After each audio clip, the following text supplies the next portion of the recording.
Hi అండి, అందరికీ నమస్కారం. Welcome to my channel. ఈ వీడియోలో ఇప్పుడే అందిన వార్త అండి.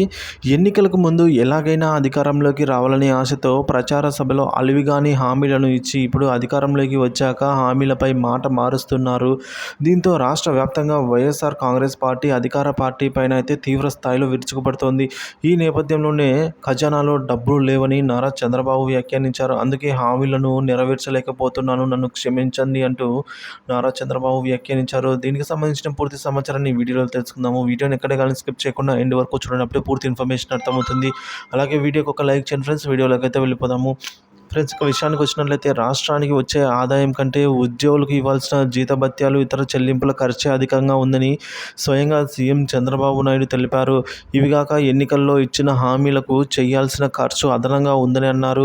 ఈ పరిస్థితుల్లో సూపర్ సిక్స్ అంటే భయం వేస్తోందని వ్యాఖ్యానించారు. అసెంబ్లీ సమావేశాల్లో భాగంగా గత ప్రభుత్వంలో ఆర్థిక పరిస్థితులపై శుక్రవారం ఏపీ సీఎం శ్వేతపత్రం విడుదల చేశారు. ఆయన ఇంకా ఏమన్నారంటే, రాష్ట్రంలో రూ. 100 ఆదాయం వస్తూ ఉంటే వేతనాలు, పెన్షన్లు, అప్పులకు వడ్డీలు ఇట్లాంటి వాటికన్నిటి కోసము రూ. 100కు గాను రూ. 113 ఖర్చు అవుతోందని, దీంతో రాష్ట్ర అభివృద్ధికి ఇచ్చిన హామీలను అమలు ఎలాగో తెలియటం లేదు. ప్రస్తుతం సంపద సృష్టించే మార్గాలు కావాలి, సభ్యులు అలాంటి ఆలోచనలు చేయాలి అని కోరడం జరిగింది.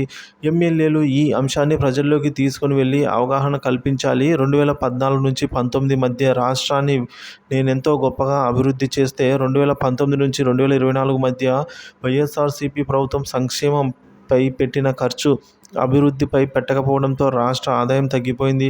రాష్ట్రంలో అంతర్గత రోడ్ల నిర్మాణం కోసం పబ్లిక్ ప్రైవేట్ పార్ట్నర్షిప్ విధానాన్ని అయితే తెచ్చే యోచన చేయాలి. అందుకు కార్లు, బస్సులు, లారీల వంటి వాహనాల నుంచి టోల్ వసూలు చేసుకునే అవకాశం కల్పిస్తే రహదారులు బాగుపడతాయి. మేము ఉంటే 2021కే పోలవరం పూర్తయ్యేది అని అయితే అన్నారండి. మా ప్రభుత్వమే అధికారంలో ఉంటే 2021కి పోలవరం ప్రాజెక్ట్ అనేది పూర్తి అయ్యి ఉండేది. ఇప్పుడు ఇది ఎప్పుడు పూర్తవుతుందో తెలీదు. ఇది పూర్తయి ఉంటే 45,000 కోట్ల ఆదాయం వచ్చేది. ఇంకా ఉమ్మడి రాష్ట్రంలో తలసరి ఆదాయం 95,185 ఉంటే విభజన తర్వాత 2014 నుంచి 15లో 93,903కు తగ్గింది. గతంలో మా ప్రభుత్వంలో విజయవాడ, రాజమండ్రి, తిరుపతి, కడప విమానాశ్రయాలను అభివృద్ధి చేశాం. భోగాపురం కొత్త ఎయిర్పోర్టు నిర్మాణానికి ఏర్పాట్లు చేశాం. అలాగే పాత ఎయిర్పోర్టులు కాకుండా మచిలీపట్నం, బాణవపాడు, రాయపట్నం కొత్త పోర్టులను పీపీపీ విధానంలో అయితే చేపట్టాము అని చెప్పారు. కానీ గత ప్రభుత్వము పాలసీని మార్చి ఈపీసీ మోడల్ తీసుకొచ్చింది. ఇక Vizag Chennai industrial corridor, Chennai Bengaluru industrial కారిడార్లను అభివృద్ధి చేశాను. అనేక కంపెనీలు తీసుకొచ్చాము. సంక్షేమాన్ని మరవలేదు. 200 పెన్షన్ను 2,000కు పెంచాము. మళ్ళీ ఇప్పుడు 3,000 నుంచి ఒకేసారి 4,000కు చేశాము. డ్వాక్రా మహిళలకు తలసరి ఆదాయం 36,000 నుంచి 84,670కి అయితే పెంచేశామని అయితే వ్యాఖ్యానించారు. అలాగే అమరావతి ఆదాయాన్ని దెబ్బతీశారని కూడా పేర్కొన్నారండి చంద్రబాబు.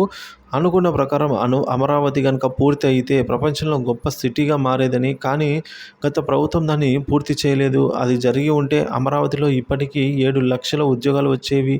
తద్వారా 4 లక్షల కోట్ల ఆదాయం వచ్చే అవకాశాన్ని గత ప్రభుత్వం దెబ్బతీసింది. మళ్ళీ అమరావతికి పునర్వైభవం తెస్తాం. అలాగే గత ప్రభుత్వం 9.74 లక్షల కోట్లు అప్పు చేసి వెళ్ళింది. తలసరి అప్పు అనేది 74,790 రూపాయలుగా ఉంది.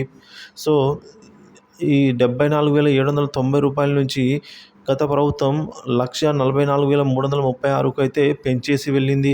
అదే సమయంలో ఆదాయం అనేది 13.2% నుంచి 9.5%కి తగ్గింది. పేదలకు ఉపయోగపడే కార్యక్రమాలేవి గత ప్రభుత్వం చేయలేదు.